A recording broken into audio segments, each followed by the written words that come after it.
من أرضى الله بسخط الناس رضي عنه الله وأرضى له الناس، ومن أسخط الله برضا الناس سخط عليه الله وأسخط عليه الناس. اوعى يكون همك رضا الناس، أرض الله أولا، وإن أرضيت ربك رضى لك الناس، إن لم يرد لك الناس أنت مالي وللناس. قالوا يا حسن يا بص تعالى، مالك كده انت ولا عايش لحالك يعني كده، تطلع يعطي الدرس منشرح الاسارير وسبحان الله في ايه؟ قال لما ولدت وحدي، نزل بطل وحده ما حدش نزل معاه. ولما كبرت حفظت القران، حفظ القران لروح نفسه. ولما صليت وزكيت وحدي، واذا مت وحدي.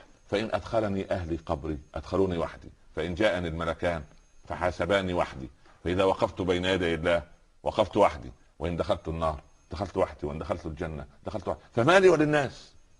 الله. أنا هشغل نفسي بالناس ليه؟